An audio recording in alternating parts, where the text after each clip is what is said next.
time again, ZL1! And we're both vlogging.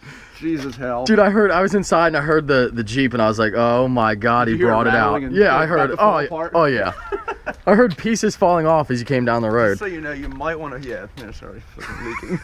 You might want to put something already under there. Oh my God. Oil all over your fucking driveway. How much does it fucking leak? You just got here. Yeah, it's when it's warmed up, it leaks a lot.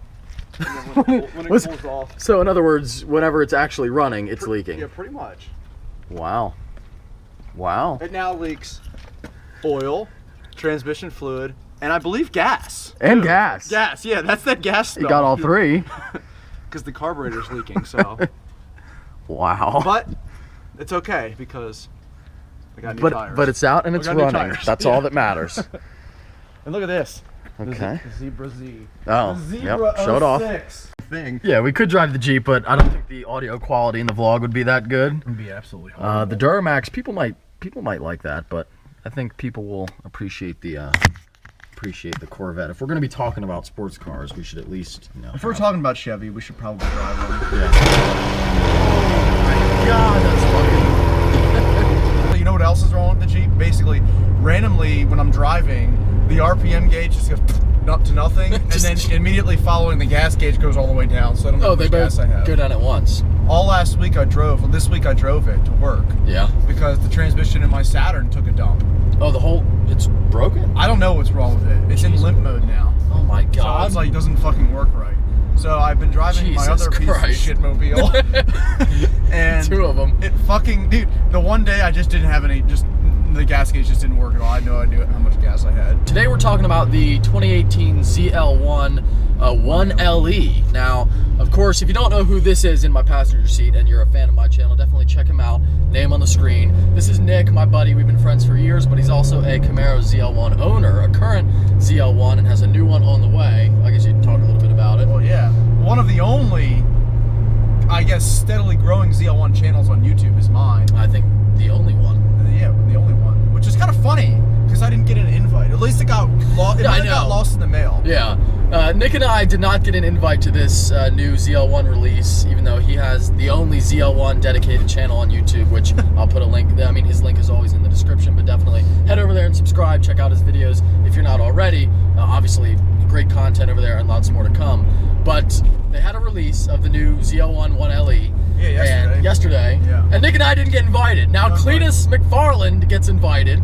Other people got invited. Yeah. We didn't get invited. Saab Kyle got invited. Now that I get. I understand that. Saab Kyle reviews like every single car ever. Right. Let's jump right into it. I wanted to talk about this car, and of course with you, because this is exciting, but I don't think anybody saw this coming with this new ZL1 1LE. Well, I mean, let's face it, last generation they released the Z28, which was the more track-focused Camaro. You had the ZL1 of the 5th gen, which is basically like the Grand Touring Edition, where it was fast in a straight line, it took corners pretty well, but you still had all the luxuries like heated seats and air conditioning. Whereas the Z28 was the naturally aspirated V8, the famous LS7 engine, and it had speakers and, well, it had a radio and optional AC. Yeah, I think it was optional. Like, what? So, talk about a track car, that is a track car. Now, Chevy has been talking about and had been testing a Camaro. They tested the ZL1. Everybody knew it was a ZL1 before it came out. Then they showed spot shots of this other Camaro with this big-ass wing and this and that, and I was like, gotta be the Z28. Yeah, everyone thought that's Z28. I mean, that's what I thought. And that famous video of it crashing. Oh, yeah.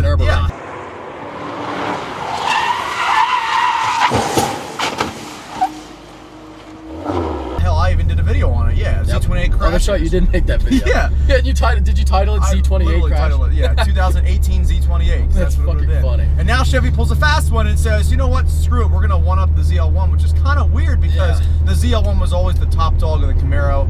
This is how it was. But if you wanted the more track-focused car, you got the Z28. Exactly. It's been that way since '69. The Z28 was always the track-focused car. Didn't have the bigger engine, it didn't have a big block, but it had the suspension, it had all the, you know, the little exterior things to it. So it was, that's just how it was. And now they're doing this, they introduced the 1LE, which was in the 5th gen, I think, is when they introduced 1LE. Yep. And that was the track-focused version of the SS. So if you had bought an SS, but you really couldn't afford, or you didn't want the supercharged ZL1 with all of the, for whatever reason, you know, yeah, for the magnetic ride suspension or whatever, anything like that, the wheels, the tires, you could buy the 1LE spec on the SS. It's essentially like a Mustang track package. That's what the 1LE is. The G250 or something like that. Yeah. I was really shocked to see that. I don't think anybody saw that coming. And the weird thing for me is, like, you know, why does this ZL1 1LE feel like a different car? Whereas, like you were saying, with the Z06, okay, you get a Z06 and then you can just get your regular one like I have. Yep. Or you can get a Z07 package. Right. But it doesn't feel like those are two different cars in any way. I mean, they both came out at the same time. You can get the Z07 package or not.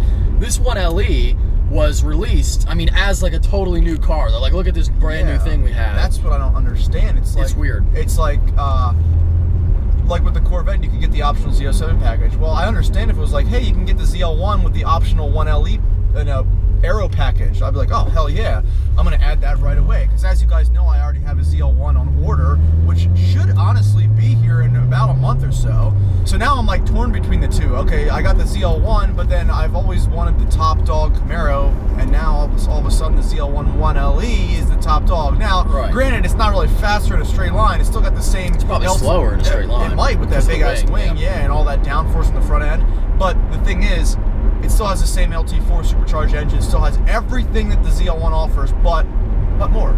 So it's like, okay, well, what's the market for a ZL1 then? That's kind of what I'm yeah, I was, that's why I was so confused, and what I thought about in my Instagram post that I made last night when the car was announced, is this gonna mean that there's no Z28, which could be. I mean, this seems like a really track-focused car, and then what would be the point of making a Z28 that's going to be less capable? I mean, this ZL1 will be faster, I would think. Yeah, and especially if they price it any way they did for the 5th gen, which was ridiculous, $70-some thousand for a track car.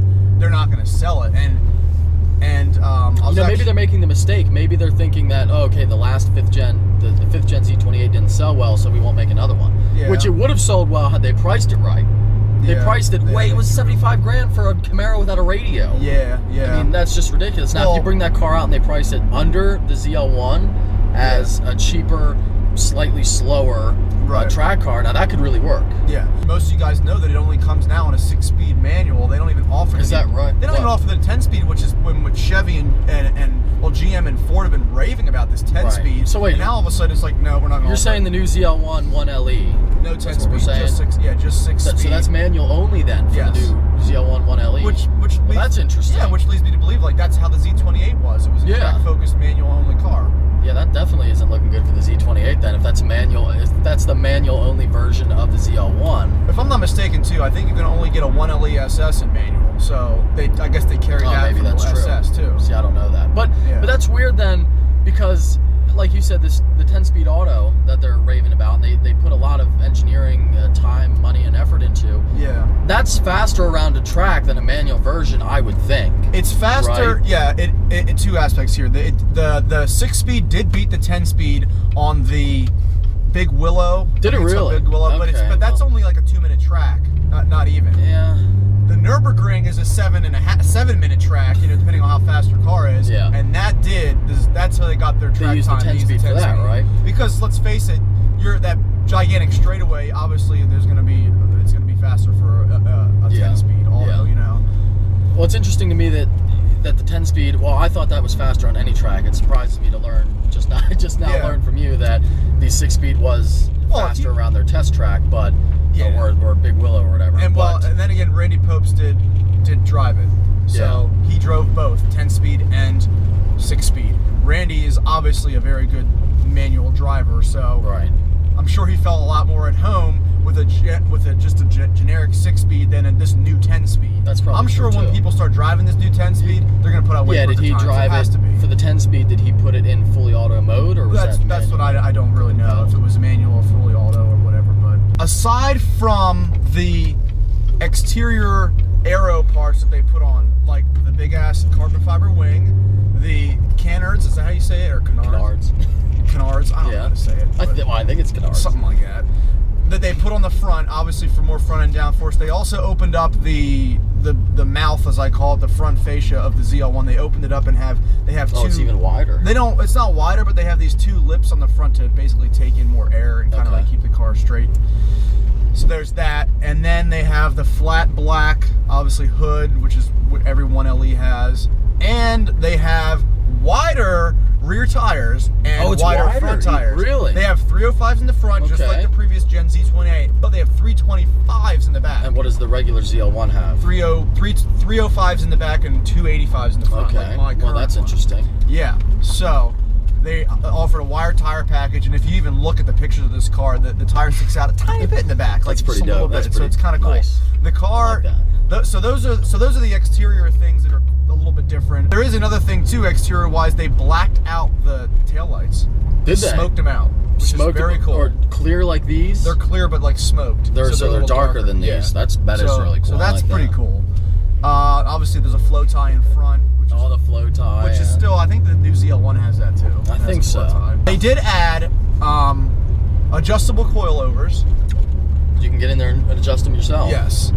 And you're getting serious now. The front, yeah, you can actually adjust the front camber of the car. Really? So you can have it at, I think it's 4 degrees. Playing goddamn adjustable 4 degrees. Playing Gran Turismo. Yeah, seriously. So this car is very, like I said, track capable, and it's one of those cars where like, oh yeah, I'm going to drive this on the street, and then I'm going to adjust it when I get on the track, and I think that's pretty cool. As far as anything different than the ZL1, that's pretty much it. That's the thing. Like, there's not a lot of differences other than the fact that they have these little tidbit track things. I mean, it's essentially a ZL1 with a wing and that.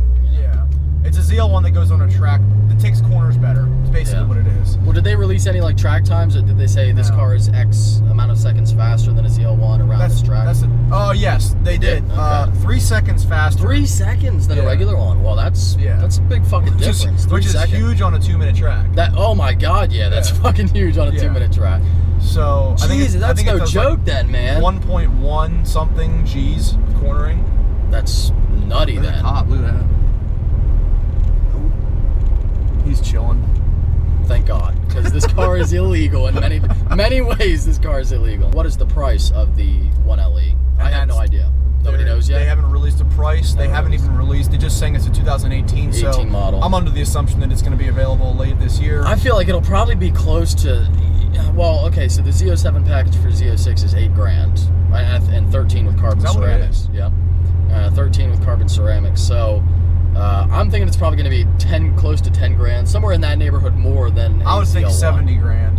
It should start at. Because the new ZL1 starts at 61 or 62 per thousand. Yeah, I would think so too. That's probably going to be about right. When you order one, you walk into a dealership and say, "I want a ZL1 with the 1LE package." I guess, or do you think it's like a whole different car? It's just like ordering an SS 1LE. Yeah, I'm assuming. So it's it's a totally different thing. But why would they? I'm still confused on why they would make it a whole different car. And that certainly is the gist that I'm getting from the release and everything else. It's kind of like Ford with the GT350 and 350R, where it's like the same car, but it's a different model. It's a totally different model. No, you're right about that. Yeah. And how available are these cars going to be? Right. Is the 1LE going to be more limited than a regular ZL1? Like, I'm still waiting for my 10-speed ZL1. Yeah. They've been out for over a year, you know? Yeah. So that's what I'm getting at. I'm like, people don't even have those ZL1s yet. Now they come out with another ZL1, like a better one. It's like, what? Well, here's the thing. Do you think current ZL1, well, you can answer for this for yourself. Do you think current new ZL1 owners are going to jump to the 1LE, or do you think I'm in the boat that I don't think there's much of a crossover. Obviously, everybody likes what's new, and like if you look around the internet, it's blowing up because this is the best Camaro. Do any of the people you follow on social media, are they like, I'm trading my new ZL1 in? No, nobody's saying that. I think this is all, obviously everything's very hyped now, which is awesome, and I think it's really awesome with Chevys. Chevy's literally killing the game. They might as well just take a dump on Ford, because that's exactly what they're doing. There's been a lot of people wanting and waiting to hear from me about this. I've got so many messages on Instagram, Facebook. I can only imagine. People have been commenting on my last video. Like, everyone found out yesterday. Yep. Watched my video, and like halfway through the comments, people started commenting about the ZL1 1LE. Going back and commenting. It's like, oh my god. So yeah, I'm sure you're all happy about hearing from me about this video. But what am I gonna do? ZL1, I got one on order. Am I gonna wait and get another year? Because I've been waiting a while for this car. You guys got to understand wait another season, literally, like, say, screw Yeah, it this would be the season, whole- yeah. and not have a car, and I don't know if I want to do that. Because it's a 2018 model, so we're talking Oh, yeah. late 17 release. Yeah. Until you get one spec the way you want it and built and delivered, you're talking, that's a whole, like you said, that's an entire driving season just gone. And, no car. and hopefully Chevy will release it then. I mean, we saw what happened to the ZL1. Yeah, it took a lot longer than they Yeah, it's thought. like, oh, no, now the 10 speeds aren't getting made till next year. It's like, what?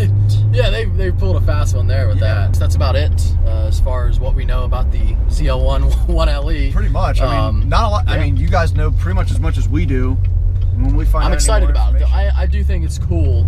And again, like you said, I love what Chevy's doing. I'm a little bit confused about where this car fits in the lineup, but I'm sure it'll make more sense over time, and especially once we figure out what's going on with the Z28.